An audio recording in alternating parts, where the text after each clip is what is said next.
बड़ी मतलब राहब अज़ादारो मदीने का रहने वाला नहीं था, रहता मदीने से दूर था, लेकिन जानता था कि मदीने में एक ऐसा सच्चा रहता है जिसको झूठे सादिक व अमीन कहते हैं।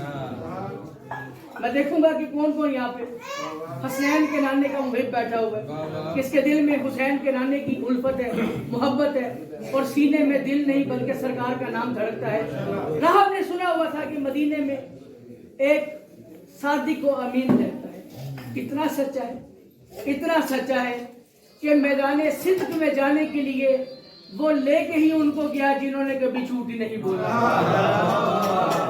कोई बात नहीं, ये मेरा अपना ख्याल है, मैं दाद के लिए तो पढ़ नहीं था। मोहम्मद की मजबूरी ये बन गई थी कि उसने लेके उन्हें जाना था, क्यों कि जिन्होंने गोद से लेके गोद तक झूठ ना बोला हो, जिन्होंने गोद से लेके गोद तक झूठ ना बोला हो। आपने ये बात तो सुनिए, लेकिन कभी तवज्जो कीजिएगा इस बात पे, तहकीक कीजिएगा मोहम्मद की मजबूरी क्यों ये बन गई थी कि लेके ही सच्चों को जाना था। मैं कुरान की आयत पढ़ूंगा। अल्लाह ने कहा हमने आपसे निजासत को दूर रखा है, झूठ भी एक निजासत है, झूठ भी एक निजासत है। बड़ी मेहरबानी। बस मोहम्मद लेके ही सच्चों को गया। सुना था उसने कि मोहम्मद इतना करीम है कि बेवाओं के सर पे हाथ रख के उन्हें अपना हरम बना लेता है, किसी की बेटियों को अपनी बेटियां कह के अपनी बेटियां बना लेता है। सुना था उसने कि मोहम्मद के पास जो जाए खाली वापस नहीं आता। राहब औलाद की गर्ज से औलाद की गर्ज से जनाबे मोहम्मद मुस्तफ़ा की बारगाह में हाजिर हुआ। हाजिर होकर राहब ने हस्बे दस्तूर सब लोग अपनी अपनी दुआएं करवा रहे थे।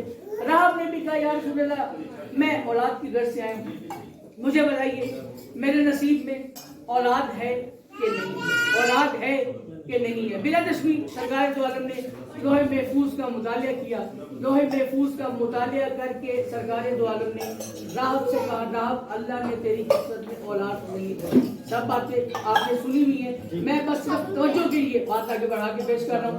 जनाबे सरकार दो आलम ने राहब से कहा राहब अल्लाह ने तेरी किस्मत में औलाद नहीं रखी। बस ये सुनना था। राहब का दिल टूट गया।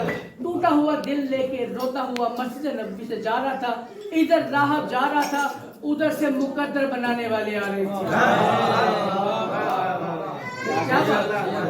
उधर से बात को तब्दील करता हूँ। मुकद्दर बनाने वाले कौन थे?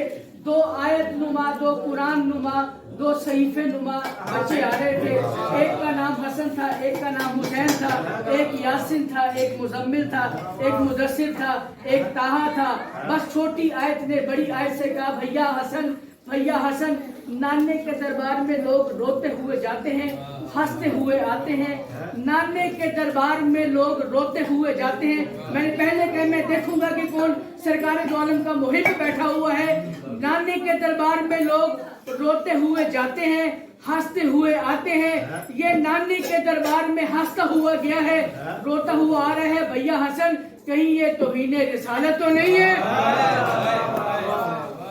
कहीं ये तौहीन रिसालत तो नहीं है? हसन ने कहा फिर हुसैन क्या किया जाए? भैया इसको हंसा देते हैं। हुसैन तुम मुकद्दर लिखने वाले हो, तुम साहिब लौलाक हो। हुसैन तुम चाहो तो कुछ भी कर सकते हो। हुसैन इसे कैसे हंसाओगे? हुसैन ने रोते हुए राहब की बाजू में अपना अलूहियत वाला हाथ डाला। हुसैन ने उसकी बातें सुना करे, कोई बात नहीं, यहाँ जरा दे के घबराते नहीं है। हुसैन ने राहब की बाजू में अपना अलूहियत वाला हाथ डाला। रो के पूछा राहब रोता क्यों है, रोता क्यों है? कहता अपने फूटे मुकद्दर को रो रहा हूँ। सोचा था औलाद की हवस लेके आया हूँ, औलाद की हाजत लेके आया हूँ, औलाद की तलब लेके आया हूँ। सोचा था बारगाह रिसालत में जाऊंगा, सरकार दुआ करेंगे, मुझे औलाद मिलेगी। लेकिन सरकार ने कहा है कि अब तेरे हिस्से में औलाद कोई नहीं। हुसैन ने कहा हुसैन के होते हुए घबराने की जरूरत नहीं, अब नाने की बारगाह में चलते हैं। अब तुझे औलाद मैं लेके दूंगा, अब तुझे औलाद मैं लेके दूंगा। बात तो जाया हो गई, मैं समझूंगा मैंने पढ़ा ही कुछ नहीं। जब तक रसूल मस्जिद में थे तब तक मस्जिद मस्जिद थी। जहाँ हसनैन बारगाह रिसालत में आए फिर वो मस्जिद नहीं रही, इमाम बारगाह बन गया।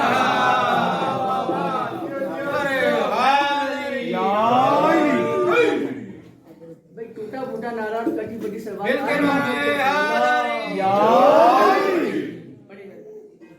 بس سرکاری دو عالم کی بارگاہ میں حسنین کریم ہے.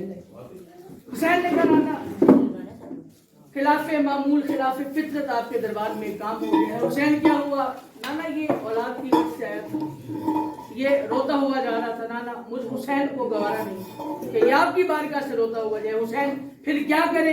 حسین میں نے لوح محفوظ کا مطالعہ کیا. حسین اللہ نے اس کی قسمت میں اولاد نہیں لکھی. یا رک کے ایک بات کہتا ہوں, ایک لفظ ہے اقوان, ایک لفظ ہے امکان. اقوان اس کو کہتے ہیں جس کا ظاہری طور پر وجود ہو اور اس میں سے دیا جائے, اسے کہا جاتا ہے اقوان. مثلا میں کوئی شعر پڑھوں جو میرے پاس لکھا ہو, یہ سمجھانے کے لیے ہے, اقوان یہ نہیں ہے. میں شعر لکھوں جو میرے پاس لکھے, یہ میں نے لکھا ہوا بھی ہے, یہ اقوان ہے.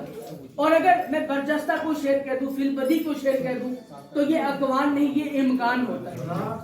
اقوان اسے کہتے ہیں جس کا ظاہری طور پر وجود ہو, اسے اقوان کہتے ہیں. جس کا ظاہری طور پر وجود نہ ہو اسے امکان کہتے ہیں. بات کو آسان کر دیتا ہوں, جو لوح محفوظ پر لکھا ہوا ہے وہ اقوان ہے, جو لوح محفوظ پر لکھا ہوا نہیں ہے وہ امکان ہے. جو لوح محفوظ پر لکھا ہوا ہے وہ اقوان ہے, بسم اللہ. جو نہیں لکھا ہوا وہ امکان ہے. چلے کوئی پسند کا جا کرے گا, اسے تصریح بھی کروا لیجیے گا, کوئی بات ہی نہیں ہے. حسین نے کہا نانا میں حسین بن کے دعا کرتا ہوں, آپ آمین کہیے. بس امام حسین نے اپنے الوہیت والے ہاتھ اٹھائے, اٹھا کے کہا باری لہا راہب کو بیٹا دے. حضور نے کہا آمین. زین نے کہا راہب کو بیٹا دے. حضور نے کہا آمین. آپ چپ رہیں گے, میں یہی بات دہراتا رہوں گا. حسین نے کہا راہب کو بیٹا دے. حضور نے کہا آمین. کم از کم 7 بار حضور نے آمین کہا. 7ویں بار حضور نے حسین کے لبِ مبارک پہ ہاتھ رکھ دیا. کسی دل جلے نے پوچھ لیا یا رسول اللہ آپ نے حسین کے منہ پہ ہاتھ کیوں رکھ دیا؟ آپ نے حسین کے منہ پر ہاتھ کیوں رکھ دیا؟ حسین نے کہا حضور نے کہا اگر میں حسین کے منہ پر ہاتھ نہ رکھتا تو میدان محشر ایک جانب آدم کی اولاد ہے, ایک جانب راہب کی.